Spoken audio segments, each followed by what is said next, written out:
Hello everyone, good evening. मैं शरद यादव आप सभी का स्वागत करता हूं आपके अपने यूट्यूब चैनल ग्लैंस एकेडमी पर। दोस्तों, ग्लैंस एकेडमी के इस प्लेटफॉर्म पर आप सभी के लिए आरओ और साथ ही साथ यूपी पीसीएस 2024 को ध्यान में रख के घटना चक्र 2023 का लेटेस्ट एडिशन जो है कि चलाया जा रहा है, और जिसमें हम लोगों ने इंडियन ज्योग्राफी को कवर किया है, जिसमें लगभग 14 to 15 लेक्चर किए जा चुके हैं। साथ ही साथ बायोलॉजी को भी शुरू किया गया है, जिसमें 4 to 5 लेक्चर हो चुके हैं। और अब इसी के साथ साथ हम लोग पैरेलल ही वर्ल्ड ज्योग्राफी को भी शुरू करेंगे, क्योंकि लास्ट टाइम क्या हुआ था कि 2022 का जो लेटेस्ट एडिशन हम लोग कर रहे थे, उसमें वर्ल्ड ज्योग्राफी इंपॉर्टेंट तरीके से छूट गई थी पूरी तरीके से। तो इसीलिए इस बार हम लोग शुरू में ही चल रहे हैं वर्ल्ड ज्योग्राफी को लेके, ताकि इंडियन ज्योग्राफी के साथ वर्ल्ड ज्योग्राफी भी आपकी कंप्लीट हो सके, जो कि पूरे नेट और जो है कि आपका जो इमेजेस होंगे और मैप होगा वर्ल्ड ज्योग्राफी का, इंडियन ज्योग्राफी का, इन सभी की हेल्प से आपको अच्छे से रिटेन कराया जा रहा है, अच्छे से आपको तैयार कराया जा रहा है इस प्लेटफॉर्म पे। आप चाहे तो इंडियन ज्योग्राफी की प्लेलिस्ट में आप देख सकते हैं वीडियो को कि किस तरीके से आपको बेहतर तरीके से कंटेंट प्रोवाइड किया जा रहा है। तो इसी कड़ी में अब शुरू करेंगे आज हम लोग वर्ल्ड ज्योग्राफी को। तो आगे बढ़ने से पहले एक छोटी सी प्यारी सी रिक्वेस्ट रहेगी कि अगर अभी तक आपने चैनल को हमारे सब्सक्राइब नहीं किया है तो प्लीज़ सब्सक्राइब कर लीजिएगा। और साथ ही साथ डिस्क्रिप्शन बॉक्स में टेलीग्राम चैनल का लिंक दिया है, जहां पर आपको सभी प्रकार की अपडेट्स, क्लास की अपडेट्स, नोटिफिकेशन, न्यूज़पेपर, पीडीएफ, ये सभी प्रोवाइड किए जाते हैं। तो प्लीज़ उन्हें भी ज्वाइन कर लीजिएगा। तो चलिए शुरू करते हैं। वर्ल्ड ज्योग्राफी में सबसे पहले हम पढ़ेंगे ब्रह्मांड, और ब्रह्मांड के बारे में भी जो सामान्य कॉन्सेप्ट है, जो अवधारणाएं हैं, उनको हम लोग सबसे पहले कवर करेंगे, क्योंकि यहाँ से भी प्रीलिम्स में कई बार प्रश्न आ जाते हैं, जो मैं एमसीक्यूज के माध्यम से आपको तैयार कराऊंगा। और अगर इसकी पीडीएफ आप लोग लेना चाहते हैं तो डिस्क्रिप्शन बॉक्स में एक व्हाट्सएप नंबर दिया हुआ है, जहां पर आप मैसेज करके सभी सब्जेक्ट्स की वहां पे घटना चक्र 2023 का लेटेस्ट एडिशन हिंदी मीडियम में आप पीडीएफ ले सकते हैं। तो चलिए शुरू करते हैं क्लास को और पढ़ते हैं हम लोग सामान्य अवधारणा के अंतर्गत क्या कहा जाता है इसमें, कि ग्रहों की उत्पत्ति के बारे में। सबसे पहले लिखा है कि ग्रहों की उत्पत्ति के संबंध में संभवतः सर्वप्रथम तर्कपूर्ण परिकल्पना का प्रतिपादन फ्रांसीसी वैज्ञानिक कामते दी बफन द्वारा सन 1749 में किया गया था। अर्थात कि ग्रहों की उत्पत्ति कैसे हुई है, इनके बारे में सबसे पहले जो कॉन्सेप्ट दिया था वो फ्रांसीसी एक वैचारिक थे, जो कि कामते दी बफन थे। जर्मन दार्शनिक इमैनुअल कांट ने भी 1754-55 में ही ग्रहों की उत्पत्ति से संबंधित कुछ व्यावव्य राशि परिकल्पना का प्रतिपादन किया, जिसे 1796 में गणितज्ञ लाप्लास ने संशोधित किया था, और यह सिद्धांत निहारिका परिकल्पना के नाम से जानी जाती है। इसीलिए हम लोग पढ़ते हैं कि निहारिका जो कॉन्सेप्ट है, ये लाप्लास वैज्ञानिक ने दिया था, जिसका बेस कहाँ से मिला था? इमैनुअल कांट के विचारों से मिला था। वहीं ग्रहों की उत्पत्ति में भाग लेने वाले तारों की संख्या के आधार पर, जो ग्रहों की उत्पत्ति हो रही है, इसमें भाग लेने वाले तारों की संख्या के आधार पर वैज्ञानिक संकल्पनाओं को दो वर्गों में विभाजित किया गया है। एक होता है एक तारक अर्थात कि अद्वैतवादी संकल्पना, और दूसरा होता है द्वैत तारक अर्थात कि द्वैतवादी संकल्पना। तो यहाँ पर ये समझना है कि क्या एक तारों की वजह से हो रहा है या दो तारों की वजह से हो रहा है। तो इन कॉन्सेप्ट को इसमें डिवाइड किया गया। अद्वैतवाद की बात करेंगे अर्थात एक तारक की बात करेंगे, तो इस संकल्पना के अंतर्गत कांट की व्यायव्य राशि, यानी कि कांट का जो गैसियस होता है आपका हाइपोथेसिस, इसके और लाप्लास की निहारिका परिकल्पना को अधिक प्रसिद्धि प्राप्त हुई है। तो आप देखो कि अद्वैतवादी संकल्पना में किसको किसको दिया गया? कांट की गैसियस हाइपोथेसिस और लाप्लास की निहारिका, यानी कि जिसको हम लोग कहते हैं नेबुलर हाइपोथेसिस। नेबुलर हाइपोथेसिस, इन दोनों को ही ज़्यादा प्रसिद्धि मिली। उसी तरफ दूसरी तरफ हम देखेंगे द्वैतवादी संकल्पना में चैम्बरलेन और मोल्टन के ग्रहाणु परिकल्पना, जिसको हम कहते हैं प्लैनेटिसिमल हाइपोथेसिस, और जेम्स जीन और सर हेरोल्ड जेफरी की ज्वारीय परिकल्पना, एच.एन. रसेल द्वैतारक सिद्धांतवाद, ये सारे के सारे इसमें प्रसिद्ध होते हैं। तो खैर अब यहाँ से आगे जो आप हम लोग पढ़ेंगे उससे प्रश्न बनने शुरू होते हैं, जो कि ये लाइन है कि ब्रह्मांड की उत्पत्ति का सबसे आधुनिक सिद्धांत विस्तारवादी या महाविस्फोटक सिद्धांत, जिसको हम लोग बिग बैंग थियरी के नाम से जानते हैं, और इस सिद्धांत का प्रतिपादक जॉर्ज लेमेंटियर ने 1927 में किया था। तो अब आपसे पूछ लेता है कि बिग बैंग थियरी किस वैचारिक के द्वारा दी गई, या किस वैज्ञानिक के द्वारा, या किस फिजियोथेरेपी, मतलब कि जो वैचारिक थे, सिद्धांत दिया गया, प्रतिपादन किया गया, तो जॉर्ज लेमेंटियर के द्वारा दिया गया, और जिसे वर्ष 1949 में फ्रेड होयल द्वारा बिग बैंग नाम दिया गया। तो ये थ्योरी जो थी महाविस्फोट सिद्धांत, big bang theory, specially the तो गई थी जॉर्ज लेमेंटर के द्वारा। इसमें कहा गया कि एक छोटे से अणु में जो है कि बहुत ही बड़ा विस्फोट हुआ, जिसकी वजह से आपका पृथ्वी, बुध, शुक्र, सूर्य, इन सभी ग्रहों की उत्पत्ति हो गई। लेकिन इसका जो बिग बैंग थ्योरी नाम थी, ये फ्रेड होयल के द्वारा 1949 में दी गई। बाद में रॉबर्ट वेगनर महोदय ने 1967 में एक इस सिद्धांत की व्याख्या भी प्रस्तुत की। अब अवस्था या जब संपूर्ण ब्रह्मांड एक गर्म और सघन बिंदु पर आज से लगभग 13.7 या 13.8 अरब वर्ष पूर्व केंद्रित था।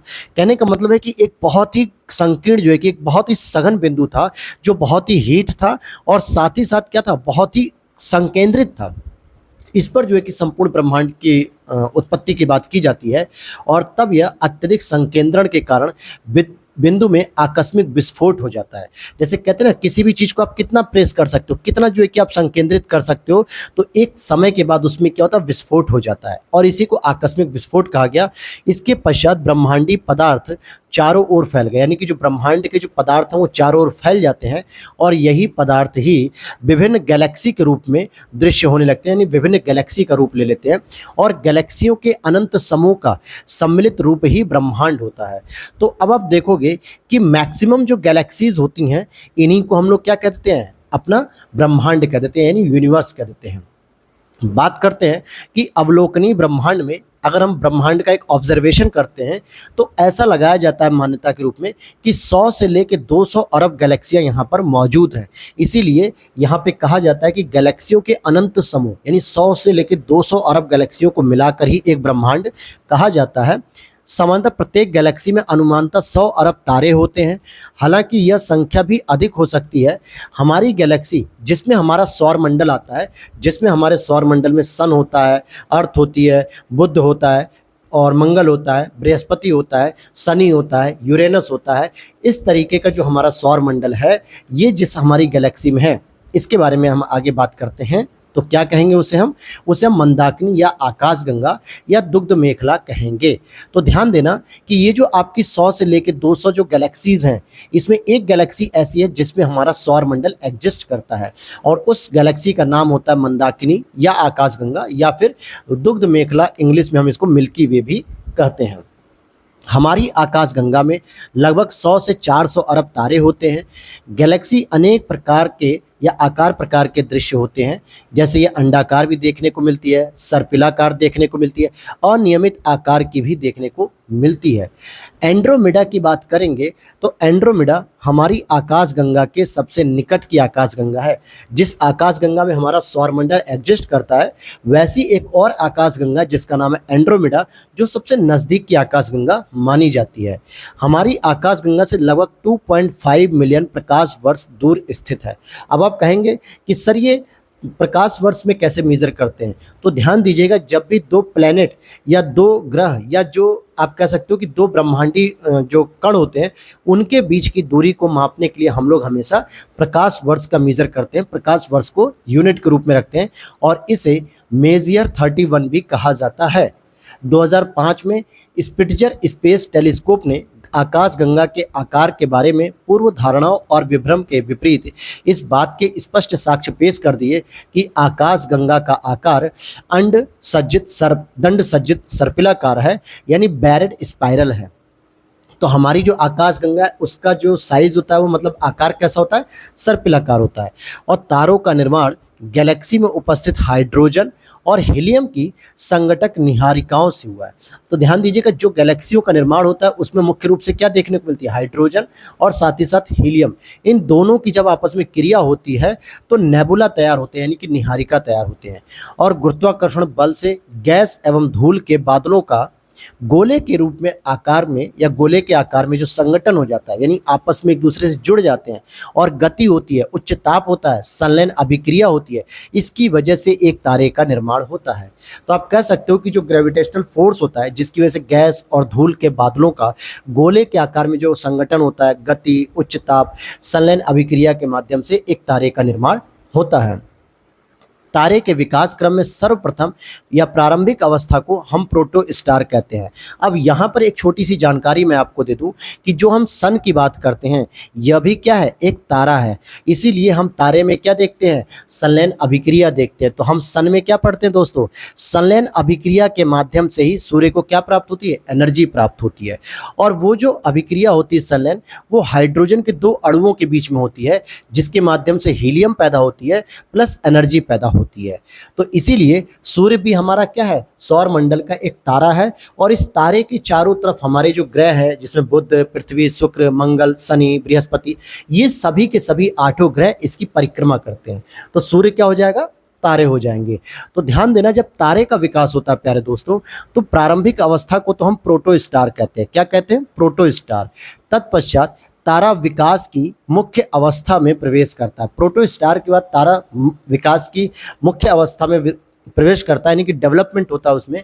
और सूर्य के आकार का तारा इस अवस्था में 9 या 10 बिलियन वर्ष तक रहता है।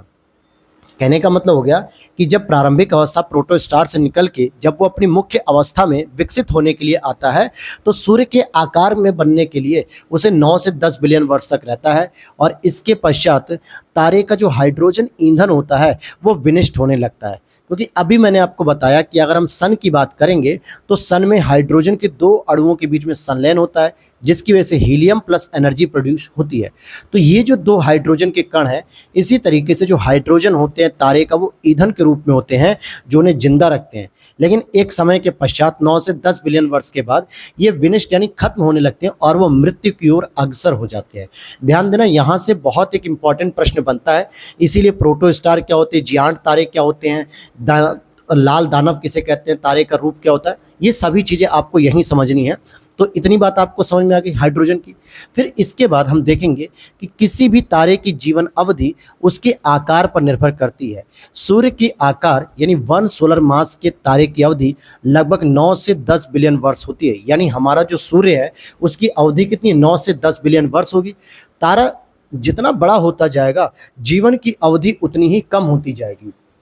सामान्य बात में समझिए कि जैसे एक बच्चा जब पैदा होता है तो उसकी जीवन बहुत लंबा होता है, लेकिन जैसे जैसे उसकी उम्र बढ़ती जा रही होती है वो बुढ़ापे की ओर अग्रसर होता है। यानी कि 30 साल, 32 साल, 35 साल, फिर 40, फिर 45, फिर 50, फिर 55, ऐसे करते करते 60-65 साल तक वो पूरी तरीके से बूढ़ा हो जाता है और उसकी लाइफ जो होती है बहुत कम रह जाती है। फिर 70 ईयर्स के आसपास उसकी मृत्यु हो जाती है व्यक्ति की। तो सेम इसी तरीके से तारा जितना बड़ा होता जाएगा साइज में, मास में, यानी उसका द्रव्यमान बढ़ता जाएगा, तो उसके जीवन की अवधि भी कम होती जाएगी। और अगर सूर्य से 100 गुना या अधिक बड़े तारे जिसकी सतह का तापमान 30,000 केल्विन से अधिक होगा, इसकी अवधि सिर्फ कुछ मिलियन वर्ष की ही होती है। यानी वो सूर्य से भी अगर 100 गुना अधिक बड़ा हो गया तो कुछ मिलियन वर्ष ही और जीवित रह जाएगा, उससे ज़्यादा वो नहीं होगा। तो जैसे मैंने अभी एग्जाम्पल दिया बच्चे का, सेम उसी तरीके से विकास की मुख्य अवस्था से निकल के जो विकास की मुख्य अवस्था होती है जिसमें वो 9 से 10 वर्ष, कब 9 मिलियन से लेकर 10 मिलियन वर्ष तक जिस अवस्था में रहता है, वहाँ से जब निकलकर एक वृद्धावस्था की ओर अग्रसर होता है तो उसमें उसकी जो बाहरी सतह होती है वो फैलने लगती है और वह ठंडा होता है और उसकी चमक कम हो जाती है। तो अब यहाँ पर आप देखेंगे कि मैं दोबारा रिपीट कर देता हूँ, जब तारा प्रारंभिक स्थिति में होता है तो उसको प्रोटो स्टार कहा जाता है।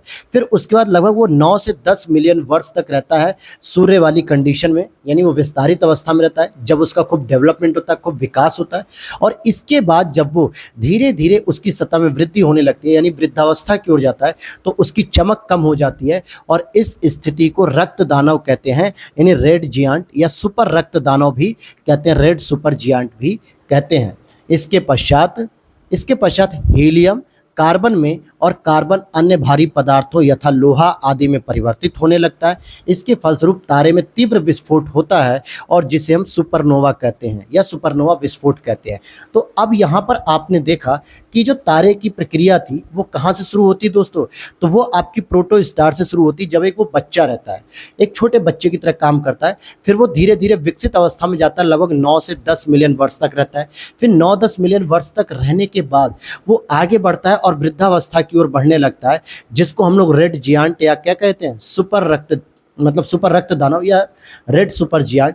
और धीरे धीरे जब इसके अंदर जो ईंधन होते हैं हाइड्रोजन, हीलियम, ये सब कार्बन में कन्वर्ट हो जाते हैं और कार्बन अन्य भारी तत्वों में कन्वर्ट होने लगते हैं, जिसकी वजह से इसमें एक तीव्र विस्फोट होता है जिसे हम लोग सुपरनोवा की स्थिति कहते हैं। तो आपको क्या समझ में आ रहा है कि सुपरनोवा उसके अंतिम पड़ाव की स्थिति होती है जिसमें वो मृत्यु के दरमियान पहुंच रहा है, अर्थात कि अब वो मृत्यु की ओर आगे बढ़ रहा है। और इसीलिए रक्त दानव या सुपर रक्त दानव अवस्था में क्रमशः नोवा और सुपरनोवा विस्फोट के पश्चात, यानी जब वो रेड जियांट होता है तो केवल आपका नोवा विस्फोट होता है, और जब सुपर रेड जियांट होता है तो आपका सुपरनोवा विस्फोट होता है और तारा अपने आकार के अनुरूप मृत्यु की 3 दशाओं को प्राप्त करता है।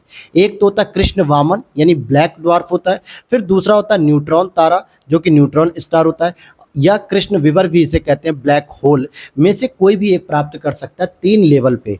अब आपसे सीधा प्रश्न पूछा जाए, अगर मान लीजिए कि ब्लैक ड्वार्फ क्या होता है या ब्लैक होल क्या होता है या न्यूट्रॉन स्टार क्या होता है, तो ये किसी भी तारे की मृत्यु की 3 दशाएं होती हैं। अब ये डिपेंड करेगा कि कौन सा तारा मरने के पश्चात ब्लैक ड्वार्फ बनेगा, कौन सा तारा मरने के पश्चात न्यूट्रॉन स्टार बनेगा, या कौन सा तारा मरने के पश्चात ब्लैक होल बनेगा।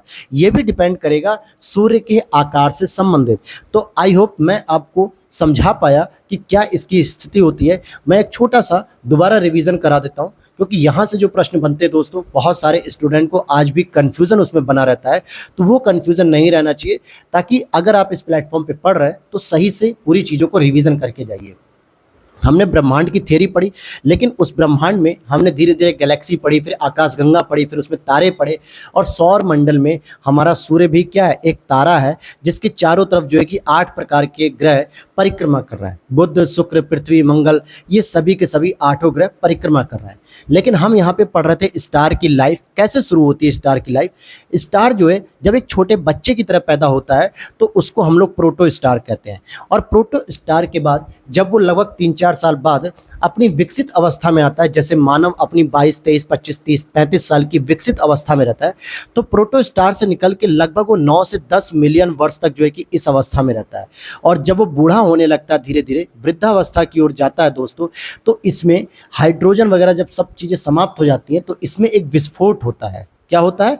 विस्फोट। जब हाइड्रोजन, हीलियम, कार्बन वगैरह सब खत्म हो जाते हैं तो जो विस्फोट होता है वो अगर आपका रेड जियांट के लेवल पर हो रहा है तो उसे हम नोवा कहते हैं, और अगर वही विस्फोट सुपर रेड, ध्यान दीजिएगा, सुपर रेड जियांट के स्तर पे हो रहा है तो उसे हम सुपरनोवा कह देते हैं। क्या कहते हैं? सुपरनोवा। और इसके बाद इसके मृत्यु के 3 चरण आते हैं, जिसमें हम लोग कह देते हैं, एक होती है ब्लैक ड्वार्फ, एक ब्लैक ड्वार्फ होता है, फिर एक न्यूट्रॉन स्टार बनता है, फिर एक बनता है ब्लैक होल। तो ये 3 लेवल होते हैं जो इनकी मृत्यु की दशाओं से संबंधित होते हैं। तो अब आप यहाँ पर समझ पाएंगे कि किसी भी तारे को, जो ब्लैक होल हम लोग लगातार चर्चा में पढ़ते हैं करंट अफेयर्स में, तो ब्लैक होल कौन सी कंडीशन होती है। क्या वो तारे की प्रारंभिक अवस्था होती है, या तारे की मिडिल अवस्था होती है विकास की, या तारे की अंतिम अवस्था होती है जो सुपरनोवा के बाद आती है, मरने की अवस्था। तो ऐसे प्रश्न भी आपको मैं एमसीक्यूज में दिखाऊंगा तो आप समझ पाएंगे।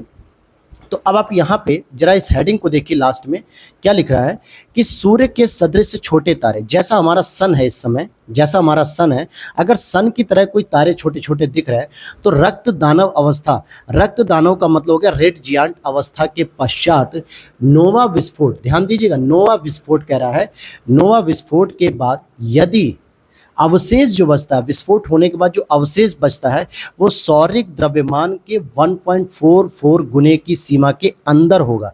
यानी जो हमारा वर्तमान में सूरज है, अगर उसके सोलर मास से 1.44 गुने की सीमा के अंदर होगा, यानी उससे कम ही होगा सौरिक द्रव्यमान बचा हुआ, तो उसे हम व्हाइट ड्वार्फ कहेंगे। क्या कहेंगे हम? व्हाइट ड्वार्फ, यानी कि श्वेत वामन कहेंगे। और अंत में यह ब्लैक ड्वार्फ में परिणत हो जाएगा।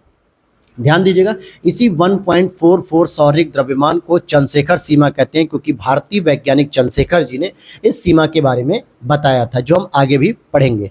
सेकंड कंडीशन आ सकती है ब्लैक ड्वार्फ के बाद, जो हमने पढ़ा न्यूट्रॉन तारे। तो मध्यम आकार के जो तारे होते हैं इसकी स्थिति क्या होती है? तो सुपर रक्त दानव, यानी ये सुपर रक्त दानव जो सुपर रेड जियांट होता है, इसके पश्चात सुपरनोवा विस्फोट के बाद अगर जो अवशेष बच रहा है 1.44 सौरिक द्रव्यमान से 3 सौरिक द्रव्यमान तक रहने वाले तारे न्यूट्रॉन तारे अथवा पल्सर कहलाते हैं, इसमें परिवर्तित हो जाते हैं।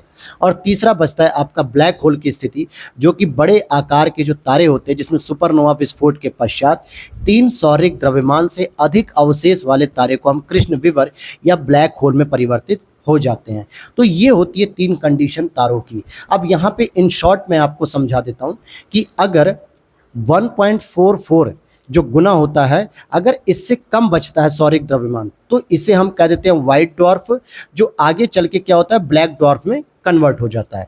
लेकिन अगर 1.44 से लेके 3 गुना तक सौरिक द्रव्यमान बच रहा है, सोलर मास बच रहा है, तो उसको हम लोग जो है कि न्यूट्रॉन स्टार कह देते हैं या फिर पल्सर कह देते हैं। ये पल्सर बाइक नहीं बल्कि स्टार के बारे में हो रहा है। और अगर 3 गुना सोलर द्रव्यमान से अधिक बचता है तो उसी को हम लोग क्या कहते हैं ब्लैक होल की कंडीशन कहते हैं, कृष्ण विवर कहते हैं। और ये तीनों ही नोवा सुपरनोवा विस्फोट के पश्चात मृत्यु की स्थिति को दर्शाते, किसी भी तारे की मृत्यु की कंडीशन को ये दिखाते हैं। तो उम्मीद करता हूं कि यहाँ तक अब आपको चीज़ें समझ में आ गई होंगी। अब यहाँ पर आप देखिएगा कि आगे अगले पॉइंट को हम समझते हैं कि अमेरिकी भौतिकविद सुब्रमण्यम चंद्रशेखर जी ने वर्ष 1931 में 1.44 सौरिक द्रव्यमान की वह सीमा निश्चित की थी जिसके अंदर के तारे श्वेत वामन बनते हैं, यानी कि व्हाइट ड्वार्फ, जो आगे चल के ब्लैक ड्वार्फ में कन्वर्ट हो जाते हैं। और उसके ऊपर के अवशेष यानी 1.44 से अधिक के अवशेष जो होते हैं 3 गुने के अंदर अंदर, वो द्रव्यमान वाले तारे न्यूट्रॉन स्टार या पल्सर बनते हैं और आगे जो है कि कृष्ण विवर या ब्लैक होल के रूप में परिवर्तित हो जाते हैं। ध्यान रहे कि 1.44 सौरिक द्रव्यमान की चंद्रशेखर सीमा नोवा या सुपरनोवा विस्फोट के बाद बचे हुए अवशेष तारे के द्रव्यमान से सुनिश्चित होती है। यानी कि जब विस्फोट हो जाएगा सुपरनोवा विस्फोट या नोवा विस्फोट, तो उसके बाद उस तारे में जितना भी द्रव्यमान बचेगा 1.44 सौरिक द्रव्यमान के आधार पे ही हम उसको बता सकते हैं कि वो ब्लैक ड्वार्फ बनेगा या न्यूट्रॉन स्टार बनेगा या वो ब्लैक होल बनेगा। यह पूर्णतः निश्चित नहीं है कि विकास की मुख्य अवस्था का किस आकार का तारा विस्फोट के पश्चात 1.44 सौरिक द्रव्यमान की सीमा के अंदर अवशेष के रूप में बचता है, किंतु ऐसा माना जाता है कि सूर्य के 8 गुने आकार तक के तारे में विस्फोट के पश्चात लगभग 1.44 सौरिक द्रव्यमान के बराबर के अवशेष बचते हैं। अगर वर्तमान में हमारा जो सूरज है, अगर उससे 8 गुना बड़ा अगर कोई तारा है, तो जब उसमें अंतिम स्थिति आती है विस्फोट होने के बाद, तब उसका जो द्रव्यमान बचता है 1.44 सौरिक द्रव्यमान के बराबर बचता है। और इससे बड़े तारों का अवशेष 1.44 सौरिक द्रव्यमान से अधिक होता है और इन्हीं तारों को ब्लैक होल बनने की संभावना ज़्यादा होती है। तो आप कह सकते हो कि वर्तमान में हमारे सन से अगर 8 गुना से ज़्यादा का कोई तारा अगर होगा, जब वो मृत्यु की अवस्था की ओर आएगा, तब वो ब्लैक होल बनने की चांसेस उसके होंगे। अब ब्लैक होल ऐसी क्या कंडीशन है, तो समझते हैं कि ब्लैक होल का उच्च गुरुत्वाकर्षण तारे के संपूर्ण अवशेष को अपने अंदर समा लेता है, यहाँ तक कि इसके पास से गुजरने वाली कोई भी वस्तु इसके गुरुत्वाकर्षण से बच नहीं सकती है। इवन कि ऐसा भी माना जाता है कि जो प्रकाश है, जो कि सामान्यतः हर वस्तु को क्रॉस करके कहीं ना कहीं से पार होके आ जाती है, लेकिन इसके अंतर्गत ब्लैक होल में लाइट का भी जो है कि प्रवेश समाप्त हो जाता है, मतलब इसमें प्रकाश भी दिखना बंद हो जाता है। अगर इसमें लाइट भी हम अगर गुजारेंगे ना, तो इस ब्लैक होल में जाके वो समाप्त हो जाएगी, वो पार नहीं जाएगी, दूसरी तरफ नहीं जा पाएगी। तो इतनी बात समझ में आ गई होगी। आगे देखते हैं इसी में कि एस चंद्रशेखर ने जनवरी 1935 में लंदन की रॉयल एस्ट्रोनॉमिकल सोसाइटी की एक बैठक में अपना मौलिक शोध पत्र प्रस्तुत किया और बताया उन्होंने कि सफ़ेद बौने यानी कि जो व्हाइट ड्वार्फ तारे होते हैं, एक निश्चित द्रव्यमान प्राप्त करने के बाद अपने भार में और वृद्धि नहीं कर सकते हैं। भौतिकी के क्षेत्र में 1983 में उन्हें नोबेल पुरस्कार डॉक्टर एस चंद्रशेखर और W.A. फाउलर को संयुक्त रूप से प्रदान किया गया 1983 में। और सुपरनोवा विस्फोट के पश्चात तारा मृत्यु की दशा को प्राप्त होता है, अतः सुपरनोवा एक मृतप्राय तारे की विस्फोटक अवस्था है। अब आपसे कह देगा कि मृतप्राय अवस्था कौन सी है, तो सुपरनोवा होती है। और साथ ही साथ तारे की नवीन अवस्था या यूँ कहते हैं कि बचपन की अवस्था जब वो तैयार हो रहा है, तो उसको हम प्रोटोस्टार कहते हैं। सूर्य की बात करें तो ये हमारी गैलेक्सी आकाशगंगा के तारों में से एक है, क्योंकि सूर्य भी एक तारा है, तो सेम प्रक्रिया इसकी भी चलेगी और आगे जाके इसकी क्या स्थिति होगी। तो आपने देख लिया कि नोवा या सुपरनोवा के तहत ये ब्लैक ड्वार्फ बनेगा या न्यूट्रॉन तारा बनेगा या आपका ब्लैक होल बनेगा। गैलेक्सी में स्थित प्रत्येक तारा इसके केंद्र की परिक्रमा करता है। गैलेक्टिक केंद्र से लगभग 7.94 केपीसी या 25.896 हजार प्रकाश वर्ष की औसत दूरी तथा लगभग 720 हजार किलोमीटर प्रति घंटा औसत गति के कारण सूर्य को एक परिक्रमा करने में लगभग इतने करोड़ वर्ष लगते हैं। हालांकि इसकी कोई जरूरत नहीं है, तो चलिए हम आगे बढ़ते हैं, क्योंकि ये कुछ इतना फैक्ट है कि जिसकी आवश्यकता आपको नहीं है। तो हम लोग डायरेक्ट अपने उन टॉपिक पे आते हैं जहां पर हमें जरूरत पड़ती है। चलिए, तो अब हम यहां से देखेंगे, यहां पर अगर आप पढ़ेंगे कि सूर्य अपने अक्ष पर पूर्व से पश्चिम दिशा में घूर्णन करता है। सबसे इंपॉर्टेंट समझिएगा कि पूर्व से पश्चिम दिशा में घूर्णन करता है, जो लगभग 25 दिन विषुवत रेखीय भाग से 36 दिन पृथ्वी दिवसों में पूर्ण करता है। सूर्य का जो व्यास है ना, वो पृथ्वी का लगभग 109 गुना बड़ा है। यानी अगर पृथ्वी 1 सेंटीमीटर की है तो सूर्य कितना सेंटीमीटर का हो गया? सूर्य 109 सेंटीमीटर का हो गया। तो यही तो व्यास होता है, यानी कि सूर्य से 109 गुना बड़ा होता है। और लगभग सूर्य जो है कि पृथ्वी से लगभग 13 लाख गुना बड़ा दिखता है। निर्वात में प्रकाश द्वारा 3 इंटू 10⁵ किलोमीटर प्रति सेकंड की गति से एक वर्ष में चली गई दूरी को हम प्रकाश वर्ष कहते हैं। तो हमने क्या कहा था कि जो पिंड होते हैं, ब्रह्मांडीय पिंड होते हैं, उनके द्वारा जो प्रकाश की गति होती है, मतलब जो दूरी होती है, उसे हम प्रकाश वर्ष में मापते हैं। और यहाँ पे इसी चीज को बताया जा रहा है कि निर्वात में प्रकाश द्वारा 3 इंटू 10⁵ किलोमीटर प्रति सेकंड की गति से एक वर्ष में चली गई दूरी को प्रकाश वर्ष कहते हैं। प्रकाश वर्ष तारों के मध्य दूरी ज्ञात, ध्यान दीजिएगा, तारों के मध्य दूरी ज्ञात करने की एक इकाई है। और एक प्रकाश वर्ष में दूरियों का विवरण विभिन्न इकाइयों में इस प्रकार है। तो किस प्रकार है, तो इसे जानने की जरूरत नहीं है। हम सीधे चलते हैं अपने अगले इंपॉर्टेंट पॉइंट पे कि चंद्रशेखर सीमा जो कि 1.44 होती है, इससे अधिक द्रव्यमान होने पर मुक्त घूमते हुए इलेक्ट्रॉन अत्यधिक वेग पाकर नाभिक को छोड़कर बाहर चले जाते हैं और न्यूट्रॉन बचे रह जाते हैं केंद्र में। और इसीलिए इस अवस्था को हम न्यूट्रॉन तारा या पल्सर तारा भी कहते हैं। तो मैंने अभी आपको बताया था कि 1.44 यानी चंद्रशेखर सीमा से अगर अंदर कोई तारा रह जाता है बचने के बाद, मरने के बाद बच जाता है, तो उसे हम लोग क्या कह देते हैं? ब्लैक ड्वार्फ कहते हैं। लेकिन अगर 1.4 से 3 गुने तक के बीच में आता है तो न्यूट्रॉन तारा, क्योंकि इसके जो ये इलेक्ट्रॉन होते हैं ये घूमते हुए बाहर निकल जाते हैं नाभिक को छोड़ के, तो न्यूट्रॉन बच जाता है। वहीं क्वासर एक चमकीला खगोलीय पिंड है जो अत्यधिक मात्रा में ऊर्जा को उत्सर्जित करता है और आकाश में दिखने वाले तारों का एक ऐसा समूह जिसे हम निश्चित आकृति में व्यवस्थित प्रतीत होते हैं, तो जिन्हें एक नाम प्रदान किया गया, तारा मंडल अथवा नक्षत्र मंडल भी हम लोग इसको कहते हैं। आगे देख लेते हैं यहीं पर। अब बात करते हैं कि इंटरनेशनल एस्ट्रोनॉमिकल यूनियन के द्वारा ऐसा माना गया है कि कुल आकाश में 88 तारे मंडल स्थित हैं, जिसमें सप्तऋषि तारा मंडल से ध्रुव तारे का संकेत हमें प्राप्त होता है। ध्रुव तारा ऑलवेज उत्तर दिशा में ही चमकता है और यह नेबुला हमारी आकाश गंगा के सबसे चमकीले तारों का एक समूह है। प्रॉक्सिमा सेंचुरी सूर्य के बाद पृथ्वी का निकटतम तारा है, क्योंकि सूर्य हमारा सबसे निकटतम तारा है पृथ्वी के निकट, क्योंकि हम उसी की परिक्रमा कर रहे हैं। लेकिन और अगर हम दूसरे तारे की बात करेंगे तो प्रॉक्सिमा सेंचुरी ही दूसरा सबसे निकट तारा हो जाएगा पृथ्वी के लिए। और बीटलग्यूस ओरियन तारा समूह का दूसरा सबसे चमकीला तारा होता है और यह पृथ्वी से लगभग 650 प्रकाश वर्ष की दूरी पर स्थित है। अब अगर हम बात करते हैं आगे कि तारों के बारे में बात करें, एक यहाँ पर इंपॉर्टेंट फैक्ट है जहाँ से प्रीलिम्स में प्रश्न बन जाते हैं यूपीएससी में, स्पेशली स्टेटमेंट के द्वारा, कि अंतरिक्ष यान में बैठे व्यक्ति को आकाश का रंग काला दिखाई देता है, क्योंकि अंतरिक्ष में कोई भी वायुमंडल नहीं होता है। हम जब पृथ्वी पर बैठे हुए रहते हैं और पृथ्वी से अगर हम ऊपर आकाश को देखते हैं तो हमें क्या दिखता है? नीला दिखता है। क्यों? क्योंकि वायुमंडल में बहुत सारी ऐसी गैसें होती हैं जिसकी वजह से जब सूर्य का प्रकाश आता है तो सामान्यतः क्या होता है, वो प्रकाश स्कैटरिंग हो जाती है और ब्लू कलर का या वायलेट कलर के जो है कि रंग का प्रभाव ज़्यादा होने की वजह से हमें पृथ्वी से आसमान कैसा दिखता है? नीला दिखता है। या अगर हम हवाई जहाज में बैठे हो या अंतरिक्ष की बात करें, अंतरिक्ष से अगर हम पृथ्वी को देखते हैं तो वो पृथ्वी कैसी दिखती है? नीली दिखती है, अर्थात नीला ग्रह भी इसको कहा जाता है जब हम पृथ्वी को पढ़ेंगे। ऐसा इसलिए क्योंकि पृथ्वी पर लगभग 71% क्षेत्रफल पे पानी देखने को मिलता है, समुद्र देखने को मिलता है, इसीलिए वो ऊपर से देखने में नीला दिखता है।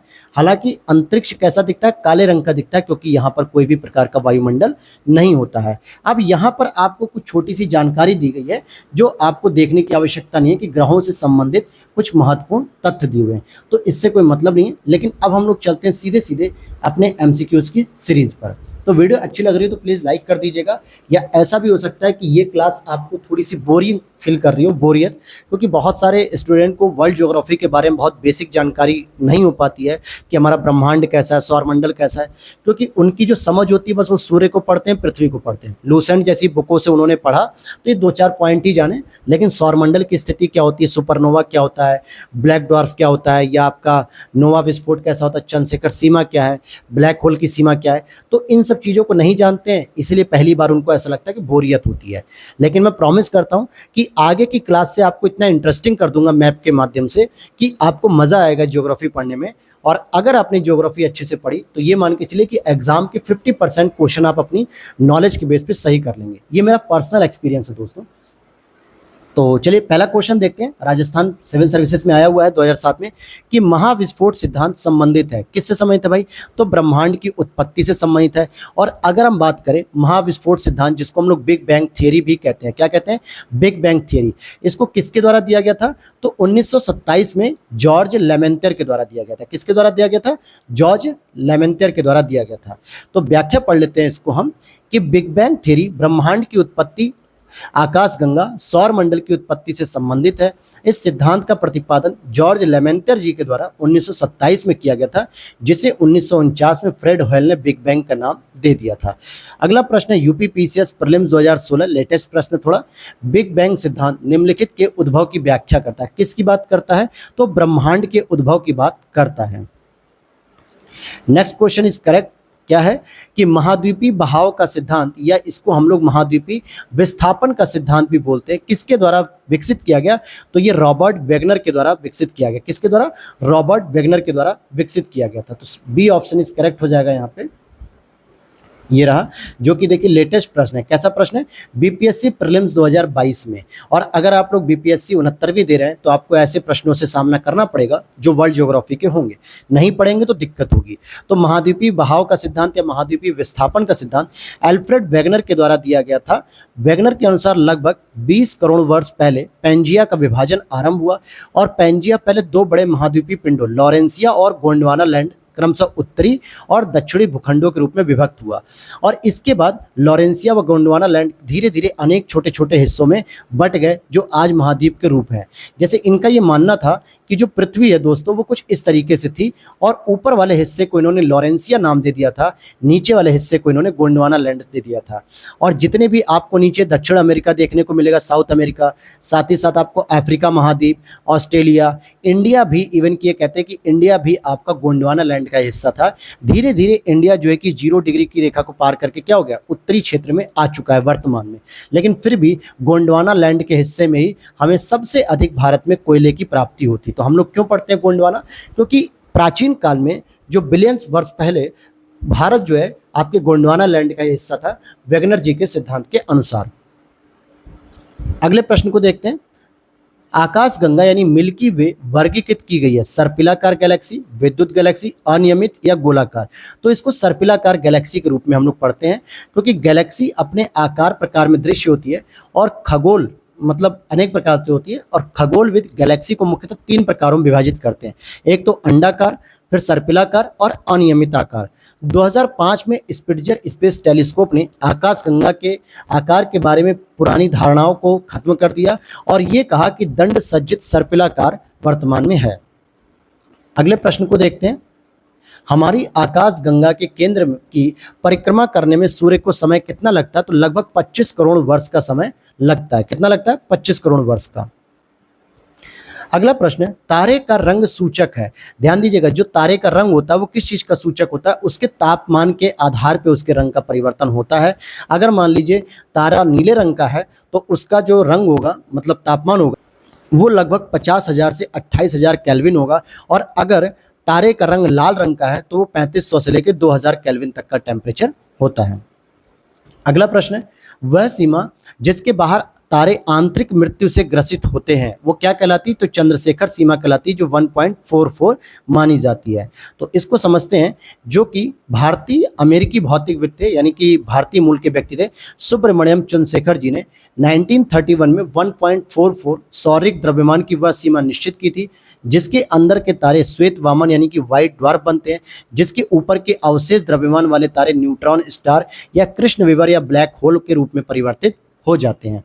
1.44 सौरिक द्रव्यमान की चंद्रशेखर सीमा नोवा या सुपरनोवा विस्फोट के बाद बचे हुए अवशेष जो तारे के होते हैं उस द्रव्यमान से सुनिश्चित होती है। यह पूर्णतः विकसित हम नहीं कह सकते कि विकास की मुख्य अवस्था का किस आकार का तारा किस रूप में परिवर्तित होगा। तो ये वाला प्रश्न था। और आगे चलते हैं। अब हम पढ़ते हैं श्याम विविर, जो कि देखिए यूपीपीसीएस प्रीलिम्स 2019 में पूछा गया है। श्याम विविर को हम लोग ब्लैक होल भी कह देते हैं। तो ब्लैक होल किससे संबंधित है, तो अब यहाँ पे देखिए सिमट गया तारा। सिमट गया तारे का मतलब क्या होता है, ये मृत्यु की स्थिति को प्राप्त कर चुका है, यानी ये अपनी अंतिम अवस्था में आ गया। फिर से अगला एक प्रश्न है, तारों के कारण घटित आकाशीय परिघटना कौन है, तो कृष्ण विवर, क्योंकि ओजोन छिद्र आपके वायुमंडल से संबंधित है, इंद्रधनुष भी आपके वायुमंडल से है, धूमकेतु सौर मंडल से है, लेकिन तारों से संबंधित जो घटना है वो कृष्ण विवर के अंतर्गत होती है।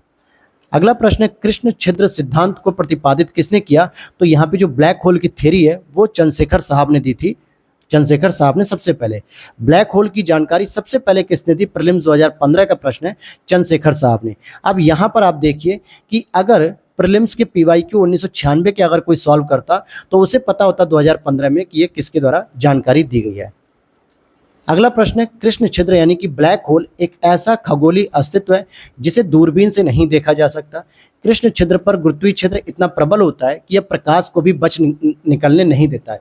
मतलब यहाँ से अगर लाइट भी आप गुजारोगे ना तो लाइट भी इसमें जाके समा जाती है। बिल्कुल मैंने ये एक्सप्लेनेशन आपको दिया था और इसका उत्तर हो जाएगा ए, यानी कि ए और आर दोनों ही सही है और इसकी व्याख्या भी सही की जा रही है। पढ़ते हैं। कहा जा रहा है कि ब्लैक होल को दूरबीन से प्रत्यक्षतः देख पाना संभव नहीं है, क्योंकि इसके लिए टेलीस्कोप बड़े बड़े लगाते हैं, क्योंकि अत्यधिक उच्च घनत्व होने के कारण इसका प्रबल गुरुत्वीय क्षेत्र किसी भी प्रकार के विकिरण को, यहाँ तक कि प्रकाश किरणों को भी निकलने नहीं देता है। और अंतरिक्ष दूरबीनों द्वारा ब्लैक होल की उपस्थिति का पता उसके आसपास के पिंडों, तारों और गैसों के व्यवहार विद्युत चुंबकीय क्षेत्र के द्वारा लगाया जाता है। अगला प्रश्न है यहाँ पे IAS 2000 का, ब्लैक होल अंतरिक्ष में एक पिंड है जो किसी भी प्रकार के विकिरण को बाहर नहीं आने देता। इसके गुण का कारण क्या है, ऐसा क्या है, क्योंकि इसके पास बहुत ही उच्च घनत्व है, यानी डेंसिटी इसकी बहुत ही आपस में बहुत संकेंद्रित है और यहाँ से अगर आप किसी लाइट को भी गुजारोगे तो उसे भी ये क्रॉस होकर नहीं जाने देता है। अगला है सुपरनोवा है क्या, एक ग्रहिका, एक पुच्छल तारा, एक ब्लैक होल या एक मृत प्राय तारा। तो अब बहुत सारे स्टूडेंट क्या करेंगे, ब्लैक होल पे लगा के चले आएंगे, जबकि मैंने अभी बताया आपको कि जब प्रोटो स्टार से हम शुरू करते हैं तो जब नोवा या सुपरनोवा देखते हैं उसके बाद ही तो हम डिसाइड करते हैं कि वो ब्लैक ड्वार्फ बनेगा या न्यूट्रॉन तारा बनेगा या वो ब्लैक होल बनेगा। यानी ब्लैक होल से पहले की घटना होती है सुपरनोवा, जो कि एक मृत प्राय तारे की बात करता है। अगला प्रश्न है आपका, हमारे अंतरिक्ष में कितने तारे मंडल हैं, तो लगभग 88 तारा मंडल है। एस्ट्रोनॉमिकल यूनियन जो है इंटरनेशनल लेवल पर, उसने कहा कि आकाश में कुल 88 जो है कि तारा मंडल है, जिसमें से अधिकांश को दक्षिणी गोलार्ध से ही देखा जा सकता है। अगला प्रश्न है, निम्नलिखित में से कौन सी खगोलीय वस्तु नहीं है, खगोलीय वस्तु नहीं है, तो पल्सर भी खगोलीय वस्तु है। भंगुर तारे का मतलब जो मृतप्राय तारा है उसकी बात की जा रही है। और आगे देखते हैं कृष्ण मास्टर और क्वासर। तो कृष्ण मास्टर कुछ भी नहीं होता है, लेकिन अगर यहाँ पे कृष्ण विवर लिखा होता, दोस्तों क्या लिखा होता है, कृष्ण विवर, जिसको इंग्लिश में हम लोग ब्लैक होल कहते हैं, तो ये आपका एक हो सकता था सौर मंडल से संबंधित, यानी खगोलीय वस्तु। लेकिन यहाँ पे कृष्ण मास्टर लिखा है, यह खगोलीय वस्तु नहीं है, बल्कि कृष्ण विवर या ब्लैक होल खगोलीय वस्तु होती है।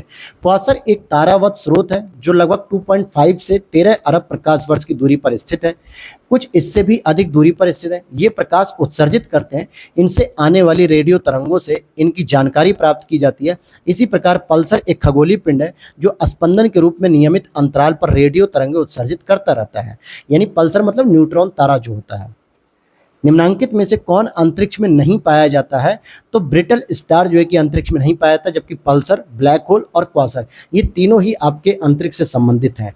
और आगे बढ़ने से पहले एक और इन्फॉर्मेशन मैंने अभी आपको बता दी है कि विजन आईएएस की जो मंथली मैगजीन है दोस्तों, आप उसे कवर कर सकते हैं हमारे प्लेटफॉर्म पर हिंदी मीडियम के लिए, जो कि यूपीएससी के लिए सबसे बेस्ट है। पूरे यूट्यूब पर इस तरीके से कोई भी स्टडी नहीं करा रहा है टॉपिक को समझा के, तो आप देख सकते हैं, चेकआउट कर सकते हैं और अपने फीडबैक को भी आप दे सकते हैं। साथ ही घटना चक्र की अगर आप पीडीएफ चाहते हैं तो मैंने बताया कि डिस्क्रिप्शन बॉक्स में व्हाट्सअप नंबर दिया, वहाँ पर मैसेज कीजिए, वहाँ से सारी जानकारी आपको मिल जाएगी। चलिए दोबारा आते हैं अपने टॉपिक पर और इसकी व्याख्या पढ़ते हैं कि पल्सर, क्वासर, ब्लैक होल तो अंतरिक्ष में पाए जाते हैं, जबकि ब्रिटल स्टार का संबंध एनिमेलिया जगत इकाइनोडर्मेटा संघ तथा ऑफियोरोइडिया वर्ग से है, जो समुद्री जीव सी स्टार के समान है। ये दोनों ही समुद्री नीतल पर रेंग कर चलने वाले समुद्री जीव हैं, जिन्हें मछली के समीप माना जा सकता है। अतः ब्रिटल स्टार का संबंध अंतरिक्ष से न होकर समुद्र से होता है। अगला प्रश्न है यहाँ पे 18, एक निश्चित आकृति में व्यवस्थित तारों का समूह क्या कहलाता है? तो नक्षत्र भी कह सकते हो आप उसे, या तारामंडल भी आप इसे कह सकते हो।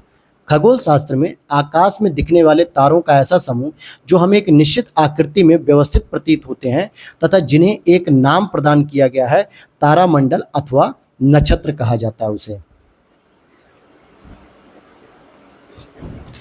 यहाँ पे क्वेश्चन नंबर 19 है, हबल अंतरिक्ष टेलीस्कोप ने पहली बार एक दूरस्थ तारे के सतह की छाया भेजी। इस तारे का नाम क्या है? तो बीटलग्यूस। क्या है? बीटलग्यूस।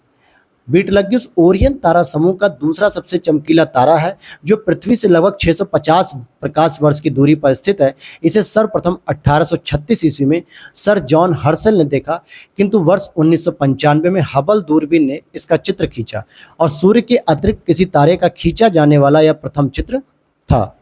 और अगले प्रश्न को देखते हैं, क्वेश्चन नंबर 20 को। लिख रहा है कि पृथ्वी और सूर्य के बीचों बीच स्थित अंतरिक्ष यान में बैठे व्यक्ति को क्या दिखाई देगा? आकाश स्याह दिखाई देगा, स्याह मतलब काले, तारे टिमटिमाते नहीं हैं, अंतरिक्ष यान के बाहर का ताप पृथ्वी तल के ताप से कहीं अधिक है। तो अब यहाँ पर अगर आप देखेंगे, यूपीएससी का प्रश्न है, बी ऑप्शन इस करेक्ट रहेगा कि फर्स्ट और सेकेंड तो बिल्कुल सही है। तो अंतरिक्ष यान में बैठे व्यक्ति को आकाश काला दिखने या तारे टिमटिमाते हुए नहीं दिखाई पड़ेंगे, क्योंकि यहाँ पे वायुमंडल नहीं होता है। और अंतरिक्ष यान के बाहर यानी बाह्य आकाश का तापमान 2.7 केल्विन होता है, जो कि माइनस में होता है, जो पृथ्वी तल के ताप से बहुत ही कम होता है। इसलिए तीसरा कथन गलत है। अगला प्रश्न है यहाँ पे, प्रकाश वर्ष इकाई है, किसकी इकाई है दोस्तों? तो खगोलीय पिंडों के बीच की दूरी मापने की इकाई है, जो कि निर्वात में प्रकाश वर्ष द्वारा या प्रकाश द्वारा एक वर्ष में तय की जाती है, जिसको हम प्रकाश वर्ष दूरी का मात्रक भी मानते हैं। अगला प्रश्न, तारों के मध्य दूरी ज्ञात करने की इकाई क्या होती है? तो उसे हम प्रकाश वर्ष कहते हैं, जो मैंने अभी बताया आपको कि निर्वात में प्रकाश द्वारा 3 × 10⁵ किलोमीटर प्रति सेकंड की गति से एक वर्ष में चली गई दूरी प्रकाश वर्ष कहलाती है। प्रकाश वर्ष तारों के मध्य दूरी ज्ञात करने की एक इकाई है। यहाँ पर अगला प्रश्न है, यदि एक प्रेक्षक तारों का क्षितिज से लंबवत उठते देखता है, यदि एक प्रेक्षक यानी ऑब्जर्वर या कोई व्यक्ति तारों को क्षितिज से लंबवत ऊपर उठते हुए देखता है, तो वह अवस्थित होता है कहाँ पे? वो सिंपल सी बात है, विषुवत रेखा पर अवस्थित होता है। इसीलिए जैसे ये विषुवत रेखा हो और यहाँ पे ये क्षितिज से लंबवत यानी ऊपर की ओर उठते हुए जब तारों को देख रहा है, तो इसका मतलब वो विषुवत रेखा पर अवस्थित है। ये बहुत प्रैक्टिकल प्रश्न था, इसलिए आपको ये जानना जरूरी था।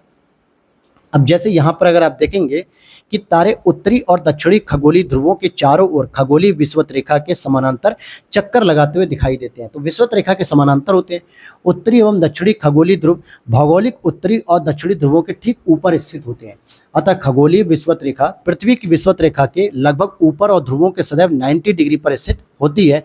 इसलिए यह क्षितिज पर पूर्व एवं पश्चिम के बिंदुओं से अंतर्रोध करती है। तो ये वाली बातें थी। और अगला प्रश्न है, एक व्यक्ति काली अंधेरी रात में रेगिस्तान में अकेला खड़ा था। उसे अपने गांव जाना था, जो वहां से पूर्व में 5 किलोमीटर था। कितना? पूर्व से। और उसके पास दिशा ज्ञान के लिए कोई यंत्र भी नहीं था कि वो कहाँ पे खड़ा है रेगिस्तान में, पर उसने ध्रुव तारे को पहचान लिया।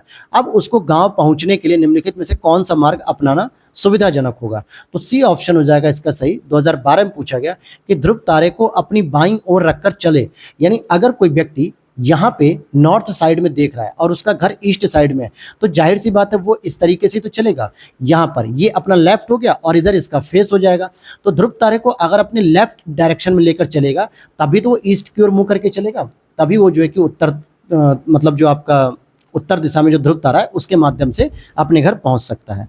अगला प्रश्न है, जिस तारामंडल के तारे ध्रुव तारे की ओर संकेत करते हैं वो क्या होते हैं? तो सप्तऋषि, क्योंकि सप्तऋषियों के माध्यम से ही हम ध्रुव तारे को पहचान पाते हैं। फिर नेक्स्ट क्वेश्चन है आपका, निम्नांकित में से कौन अंतरिक्ष शब्दावली से संबंधित नहीं है? तो यहाँ पर आप टेलीमीटरिंग देख सकते हैं, भारहीनता देख सकते हैं, सिसलुनर देख सकते हैं, लेकिन बाइट नहीं। बाइट आपका अंतरिक्ष से संबंधित नहीं है, क्योंकि बाइट क्या होता है? कंप्यूटर प्रणालियों में 8 द्विधारी अंकों की एक इकाई होती है, जो अधिकांश कंप्यूटरों में इसका प्रयोग अक्षरों, संख्याओं और प्रतीक चिन्हों को प्रदर्शित करने में किया जाता है, और से सभी का संबंध अंतरिक्ष से होता है। अगले प्रश्न को देखते हैं। यहाँ पर पूछा जा रहा है यूपीपीसीएस मतलब यूपीएससी 2017 में कि कभी कभी समाचार में event horizon, singularity, string theory, standard model जैसे शब्द किस संदर्भ में आते हैं? तो ये ब्रह्मांड का प्रेक्षण और बोध कराने के लिए आए थे, मतलब चर्चा में थे ये उस समय। तो आइए एक एक शब्द को समझते हैं कि इवेंट होराइजन क्या होता है, या होराइजन कहते हैं जिसको हम लोग। इवेंट होराइजन क्या होता है? यह एक ऐसी सीमा या बाउंड्री है जो अंतरिक्ष में ब्लैक होल के चारों ओर के क्षेत्र को परिभाषित करती है, और इस सीमा के अंदर किसी भी घटना का प्रेक्षण संभव नहीं हो पाता है। ध्यान दीजिएगा, ये ब्लैक होल के चारों ओर वाली जो बाउंड्री होती है जिसमें हम किसी भी घटना का प्रेक्षण नहीं कर पाते। सिंगुलैरिटी की बात करेंगे तो ये अंतरिक्ष काल यानी स्पेस टाइम में एक ऐसा स्थल है जहां किसी खगोलीय पिंड का गुरुत्वाकर्षण क्षेत्र अनंत हो जाता है। स्ट्रिंग थियरी की बात करेंगे तो इसमें सभी पदार्थों और बलों को एकल सैद्धांतिक रूपरेखा में सम्मिलित कर ब्रह्मांड के मूल स्तर की व्याख्या कणों के स्थान पर कंपायमान स्ट्रिंग के पदों में की जाती है। तो इस तरीके से आपने देखा। और स्टैंडर्ड मॉडल की बात करेंगे तो कण भौतिकी का स्टैंडर्ड मॉडल एक ऐसा सिद्धांत है जिसमें ब्रह्मांड में ज्ञात 4 मूल बलों में से 3, जिसमें विद्युत चुंबकीय, दुर्बल, प्रबल की व्याख्या की जाती है और सभी ज्ञात मूल कणों का वर्गीकरण किया जाता है। अगला प्रश्न है, निम्नलिखित में से कौन सा एक समय का प्राकृतिक इकाई नहीं है?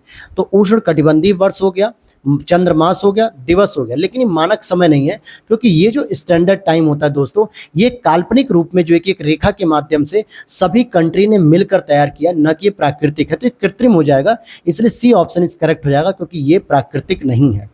बात करते हैं अगर हम, मानक समय किसी देश का आधिकारिक प्रमाणिक समय होता है जो किसी देशांतर रेखा द्वारा निर्धारण किया जाता है। कम देशांतरी विस्तार वाले देशों में सामान्यतः एक प्रमाणिक मानक रेखा होती है, लेकिन जबकि अधिक देशांतरी विस्तार वाले देशों में एक से अधिक मानक समय रेखा का निर्धारण किया जाता है। भारत में 82.5 डिग्री ईस्ट देशांतर रेखा प्रमाणिक समय रेखा मानी जाती है।